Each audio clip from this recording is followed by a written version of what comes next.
Hello friends, I hope you all are doing great. तो आज हम पढ़ने वाले हैं Wagner's law of increasing state activities. ये दो हैं जो गवर्नमेंट स्पेंडिंग के ऊपर हाइपोथेसिस बनी हुई है। पहली है पीकॉक एंड वाइजमैन, जो मैंने ऑलरेडी कवर कर चुकी हूँ मैं वो वीडियो। तो सेकंड हमारी रह गई थी वैगनर्स लॉ, तो आज हम वो भी डिस्कस कर लेंगे। कोई ज़्यादा डिफिकल्ट कोई टॉपिक नहीं है ये, बस आप एक बारी वीडियो देख लो तो समझ आ जाएगा कि इसमें कुछ भी खास चीज नहीं है। So let's get started.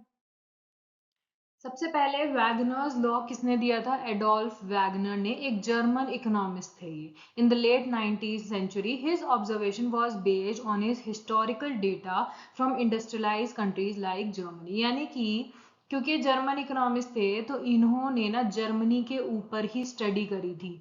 उसमें उन्होंने पैटर्न निकाला कि गवर्नमेंट स्पेंडिंग और इकोनॉमिक डेवलपमेंट में कैसा रिलेशनशिप है। ठीक है, तो he studied the pattern of public expenditure and concluded that, इन्होंने पैटर्न देखा कि गवर्नमेंट किस किस हिसाब से पैसा खर्च करती है और उसका रिलेशन हमारी कंट्री की ग्रोथ के साथ कैसे लिंक होता है। और उन्होंने ये कंक्लूड किया कि government spending tends to increase both absolutely and relatively as a country's economic growth। कि मतलब जैसे जैसे एक इकोनॉमी ग्रो करती जाती है उनमें जो पब्लिक गवर्नमेंट का जो स्पेंडिंग होता है ना वो बढ़ती रहती है। बल्कि इन्होंने कहा ज्यादा बढ़ती है। जैसे जैसे ग्रोथ होती है कंट्री की, तो उससे ज्यादा ग्रोथ से ज्यादा आपके एक्सपेंडिचर, गवर्नमेंट का जो एक्सपेंडिचर है वो और तेजी से बढ़ता है। क्योंकि इन्होंने स्टडी करी थी जर्मन में, तो इसलिए ये भी क्रिटिसिज्म माना जाता है कि ये सिर्फ एप्लीकेबल कुछ ही कंट्रीज में होता है, ये यूनिवर्सली एक्सेप्टेबल नहीं है। क्यों? क्योंकि यहाँ पे स्टडी ही जर्मन इकोनॉमी ने जर्मनी में ही करी है।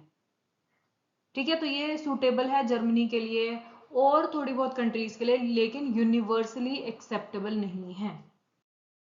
तो वैगनर्स लॉ है क्या? वैगनर्स लॉ ने ये स्टेट किया, एज द इकोनॉमी ग्रोज और इंडस्ट्रियलाइजेज, जैसे जैसे एक इकोनॉमी ग्रो होती है जो एक्टिविटीज या एक्सपेंडिचर जो गवर्नमेंट करती है ना वो भी इंक्रीज होता रहता है। सिंपल, कि बस इकोनॉमी जैसे जैसे ग्रो करेगी गवर्नमेंट स्पेंडिंग भी उतनी बढ़ती रहेगी। This means that there is a positive correlation between economic growth and government spending. उन्होंने ये कहा कि इकोनॉमिक ग्रोथ एक कंट्री की और गवर्नमेंट का स्पेंडिंग, इन दोनों के बीच में पॉजिटिव कोरिलेशन है। पॉजिटिव कोरिलेशन मतलब एक बढ़ रहा है तो दूसरा भी बढ़ रहा है, एक घट रहा है तो दूसरा भी घट रहा है, दोनों एक साथ मूव कर रहे हैं। बट यहाँ पे ध्यान देने वाली बात है कि इसमें कॉज एंड इफेक्ट का वो नहीं बताया गया कि किसकी वजह से क्या हो रहा है। वैसे तो इन्होंने कहा है कि अगर एक इकोनॉमी की ग्रोथ होती है तो गवर्नमेंट की स्पेंडिंग बढ़ती है। बट ये पार्शली करेक्ट है, क्योंकि जरूरी नहीं है कि ग्रोथ होने पे गवर्नमेंट स्पेंडिंग, ये भी तो हो सकता है पहले गवर्नमेंट ने स्पेंडिंग बढ़ा दी इसकी वजह से ग्रोथ आ रही हो। तो यहाँ पर ये भी चीज देखी गई है कि इन्होंने कहा है जैसे जैसे इकोनॉमी ग्रो करेगी तब आपका एक्सपेंडिचर बढ़ेगा, जो कि ये फिर एक क्रिटिसिज्म में आता है कि आप एक साइडेड बोल रहे हो, अपोजिट भी तो हो सकता है। ठीक है, तो मेन चीज इसमें यही है कि इन्होंने ये कहा जैसे जैसे इकोनॉमी की ग्रोथ बढ़ेगी वैसे वैसे गवर्नमेंट का स्पेंडिंग बढ़ेगा। ये एक विशियस साइकिल की तरह है कि मान लो इकोनॉमिक ग्रोथ हो रही है एक कंट्री में, ठीक है, जैसे जैसे ग्रोथ हुई तो इंक्रीज पब्लिक स्पेंडिंग, लोगों को ज्यादा इंफ्रास्ट्रक्चर की रिक्वायरमेंट है, एजुकेशन हेल्थ केयर सब चीज में उन्हें अच्छा चाहिए, तो मतलब गवर्नमेंट का खर्चा बढ़ रहा है। गवर्नमेंट का खर्चा बढ़ रहा है तो पब्लिक सर्विसेज एनहेंस हो रही है। अब पब्लिक सर्विसेज एनहांस हो रही है तो लोगों की डिमांड भी बढ़ रही है, और जिसकी वजह से फिर ग्रोथ आ रही है। तो ये एक विशियस सर्कल है जो इकोनॉमिक ग्रोथ से शुरू होके अपना पब्लिक स्पेंडिंग को बढ़वाता है, पब्लिक सर्विसेज को बढ़वाता है, फिर सोसाइटी में डिमांड को बढ़ाता है, जिससे फिर इकोनॉमिक ग्रोथ आ जाती है, एज पर वैगनर्स लॉ। ठीक है, आगे चलते हैं। वैगनर्स कर्व कैसा है? तो ये कुछ ऐसा है, इन्होंने रिलेशनशिप दिखाया रियल पर कैपिटा ग्रोथ, कि रियल पर कैपिटा इनकम एक पर्सन की कितनी है, कितने वो गुड्स एंड सर्विसेज खरीद सकता है, and real per capita output of public goods, यहाँ पे पब्लिक गुड्स को लिया गया। ये कर्व वन दिखा रहा है 45 डिग्री एंगल, जिसका मतलब जितना हमारा इनकम बढ़ रही है उतने ही प्रपोर्शन में हमारा क्या बढ़ रहा है, रियल पर कैपिटा आउटपुट भी बढ़ रहा है। ठीक है, लेकिन वैगनर्स का लॉ जो है ना वो ऐसा है, थोड़ा सा स्टीप, विच स्टेट्स दैट कि जो पब्लिक गुड का आउटपुट है ना वो आपका ज्यादा तेजी से इंक्रीज होगा एज कंपेयर टू इनकम। कि ग्रोथ हो रही है वो चीज सही है, लेकिन जितनी ग्रोथ हो रही है ना उससे ज्यादा आप ये मान लो गवर्नमेंट का पब्लिक एक्सपेंडिचर में ज्यादा खर्चा उससे डबल होगा या उससे ज्यादा होगा प्रोपोर्शनेटली। ठीक है, तो सिंपल सा कर्व है वैगनर्स लॉ के अकॉर्डिंग, ये वाला कर्व है जो कि रिप्रेजेंट करता है रिलेशनशिप बिटवीन। तो ये किसके लिए सही है, ये जर्मनी में स्टडी करा था, तो जर्मन कंट्री के लिए, जर्मनी के लिए ये कर्व बिल्कुल सही है। आगे चलते हैं कि अब गवर्नमेंट स्पेंडिंग हम कह रहे हैं इंक्रीज होगी जैसे जैसे इकोनॉमिक ग्रोथ होएगी। वैगनर कह रहे हैं जैसे जैसे इकोनॉमिक ग्रोथ होएगी गवर्नमेंट स्पेंडिंग बढ़ेगी। बट क्यों बढ़ेगी? तो पहला है इनकम इलास्टिक डिमांड।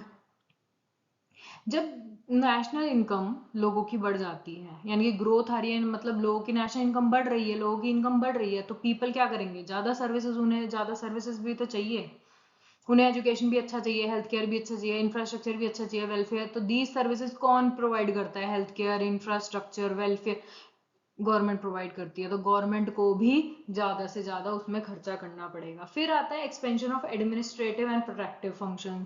जैसे जैसे इकोनॉमिक डेवलपमेंट होगी कॉम्प्लेक्सिटी जो है इकोनॉमी में इंक्रीज हो जाएगी, जिसकी वजह से हमें एडमिनिस्ट्रेटिव कैपेसिटी भी ज्यादा करनी पड़ेगी, लॉ एंड ऑर्डर अच्छे से बनाना पड़ेगा, स्ट्रॉन्ग रेगुलेटरी सिस्टम्स बनाने पड़ेंगे, जिसकी वजह से स्पेंडिंग जो हम पुलिस में, जुडिशरी या गवर्नेंस में करते हैं वो भी बढ़ जाएंगे। तो जब इनकी रिक्वायरमेंट ज्यादा होगी तो गवर्नमेंट का एक्सपेंडिचर ऑटोमेटिकली बढ़ जाएगा। वेलफेयर स्टेट एंड रीडिस्ट्रीब्यूशन, एक मॉडर्न इकोनॉमी के अगर हम देखें तो government increasingly takes up redistributive functions देती रहती है, रीडिस्ट्रीब्यूशन करती रहती है कि अमीरों से लेके गरीबों का, ये थोड़ा सा ऐसे इक्वालिटी के उसमें जाती है। तो इसमें pension, unemployment benefits, social security ये भी बढ़ जाएंगे जब इकोनॉमी ग्रो कर रही है, तो उनके बीच में गैप ना बन जाए पुअर और रिच पीपल के बीच में। इसकी वजह से गवर्नमेंट को अपनी डिस्ट्रीब्यूटिव फंक्शंस को बढ़ाना पड़ता है। So as society become wealthier there is more political social needs है इक्विटी के लिए, leading to a greater public expenditure, जिसकी वजह से भी आपका एक्सपेंडिचर बढ़ेगा। फिर आता है इन्वेस्टमेंट इन इंफ्रास्ट्रक्चर, अगर ग्रोथ होगी तो ज्यादा नीड होगी कि ट्रांसपोर्टेशन सिस्टम अच्छा हो, एनर्जी अच्छी हो, कम्युनिकेशन नेटवर्क्स अच्छे हो, तो इसके लिए फिर सब्सिडी प्रोवाइड करनी पड़ेगी गवर्नमेंट को, जिसकी वजह से फिर एक्सपेंडिचर गवर्नमेंट का बढ़ जाएगा।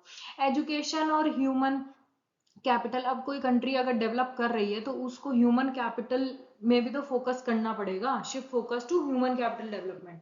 तो ह्यूमन की डेवलपमेंट कैसे होगी? Human capital development, school, university, vocational training जैसे ऐसे प्रोग्राम्स में आप लोग खर्चा करेगी ये कंट्री, तभी तो आप कह सकते हो ना एजुकेशन इंप्रूव होगा, यूनिवर्सिटी, ह्यूमन कैपिटल में डेवलपमेंट आएगी। तो ये सारे ये फैक्टर्स दिखा रहे हैं कि जैसे जैसे एक कंट्री ग्रो करती है, इकोनॉमिक ग्रोथ होती है या डेवलपमेंट होती है, गवर्नमेंट का खर्चा बढ़ता रहता है because of public services, demand ज्यादा हो जाती है लोगों की, एडमिनिस्ट्रेशन और प्रोटेक्टिव फंक्शंस भी ज्यादा चाहिए होते हैं, रीडिस्ट्रीब्यूशन भी करनी पड़ती है, इंफ्रास्ट्रक्चर में ज्यादा पैसे भी खर्च करने पड़ते हैं गवर्नमेंट को, और ह्यूमन कैपिटल और एजुकेशन में भी पैसा लगाना पड़ता है। आगे चलते हैं, क्रिटिसिज्म क्या है। अब हर एक लॉ के क्रिटिसिज्म तो आएंगे, तो सबसे पहले limited applicability to western nation, जो मैंने स्टार्टिंग में बोला, ये जर्मन के इकोनॉमिस्ट थे, इन्होंने स्टडी करी जर्मन के ऊपर, और जर्मन ने जो इन्होंने पैटर्न देखा, इन्होंने कह दिया ये लॉ बन गया। तो इन्होंने तो बोल दिया, बट ये यूनिवर्सली एक्सेप्टेबल नहीं है, यूनिवर्सली एप्लीकेबल नहीं है। पीकॉक और वाइजमैन, जो हमने दूसरी थ्योरी पढ़ी थी, उन्होंने ये कहा Wagner's law does not universally apply, universally apply नहीं होते even to the western developed countries from which it was arrived, बल्कि उस सारी डेवलप्ड कंट्रीज में भी एप्लीकेबल नहीं है जहां से ये निकली हुई है, यानी कि जहां से ये आई है Wagner's law. Wagner assume a uniform trend of rising public expenditure across industrialise. Wagner कहते हैं कि एक यूनिफॉर्म ट्रेंड रहता है कि आपका पब्लिक एक्सपेंडिचर एक फ्लो में बढ़ता रहेगा, बढ़ता रहेगा, बढ़ता रहेगा। जबकि हिस्टोरिकल डेटा जो वेस्टर्न कंट्रीज का है वो ये दिखा रहे हैं सिग्निफिकेंट वेरिएशन हुई है पब्लिक स्पेंडिंग के पैटर्न्स की। क्यों? क्योंकि वो इन्फ्लुएंस्ड करता है बाय ईच नेशन का पॉलिटिकल सिस्टम कैसा है, उसका टैक्स स्ट्रक्चर कैसा है, उसकी सोशल प्रायोरिटीज क्या है। तो ये ऐसे फैक्टर्स हैं जो आपके गवर्नमेंट स्पेंडिंग को इम्पैक्ट करते हैं। लेकिन वैगनर्स के अकॉर्डिंग उन्होंने इन चीज को कहीं भी कंसीडर नहीं किया, उन्होंने एक स्मूथ फ्लो कहा है कि आप जैसे जैसे ग्रो हो रही है तो मतलब खर्चा बढ़ रहा है। Thus, the law failed to account for diverse socio-political and economic environment, undermining its generability नहीं हो पा रही है। Neglect the process of public expenditure. Wagner's ने फोकस किया long term trend without analysing how public expenditure. इन्होंने बस एक जनरल स्टेटमेंट बोल दी कि जैसे जैसे एक कंट्री ग्रो करेगी आपका पब्लिक एक्सपेंडिचर बढ़ता रहेगा। अगर आप इसके कंट्रास्ट पीकॉक वाइजमैन को देखो ना, उन्होंने मिस किया है dynamic factor that cause incremental shift in government spending. इन दोनों में डिफरेंस क्या था? वैगनर्स ने बोला है कि स्मूथली आपका एक्सपेंडिचर बढ़ता रहेगा जैसे जैसे गवर्नमेंट स्पेंडिंग बढ़ती रहेगी, जैसे जैसे इकोनॉमी ग्रो हो रही है। पीकॉक और वाइजमैन ने भी यही कहा था गवर्नमेंट स्पेंडिंग बढ़ती है, बट उन्होंने कहा था जंप्स में बढ़ती है। जब भी कोई रिक्वायरमेंट होती है तब एकदम बढ़ जाती है। इसमें हमने 3 इफेक्ट भी पढ़े थे, डिस्प्लेसमेंट इफेक्ट, कंसंट्रेशन इफेक्ट, एक और था। ठीक है, तो पीकॉक और वाइजमैन ने इंट्रोड्यूस करा था displacement effect, where in sudden event, कई बार वॉर हो गई, क्राइसिस हो गई, जिसकी वजह से एक गवर्नमेंट स्पेंडिंग एकदम बढ़ जाती है। वो की प्लानिंग से नहीं चल रहे हो आप कि एक आप कंटिन्यूअसली आप इंक्रीज करते चल रहे हो।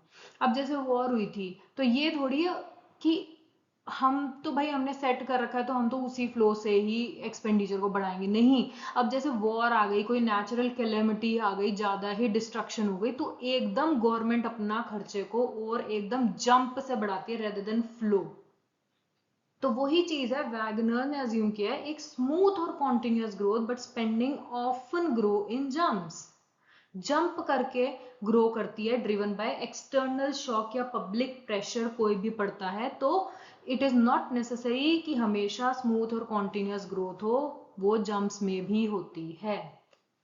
तो यही एक क्रिटिसिज्म आ जाता है कि पीकॉक वाइजमैन कहते हैं कि ये कोई जनरल फ्लो नहीं है कि स्मूथली आपका एक्सपेंडिचर बढ़ता रहेगा, क्योंकि कई बार जंप्स में भी हमें गवर्नमेंट स्पेंडिंग बढ़ानी पड़ती है। आगे चलते हैं, ignore the impact of war. अब वॉर का इन्होंने कोई मतलब इन्होंने कोई भी XYZ फैक्टर को कंसीडर ही नहीं किया, बस इन्होंने एक जनरल स्टेटमेंट दे दी कि जैसे जैसे एक इकोनॉमिक ग्रोथ करेगी वैसे वैसे उस कंट्री का पब्लिक एक्सपेंडिचर बढ़ जाएगा।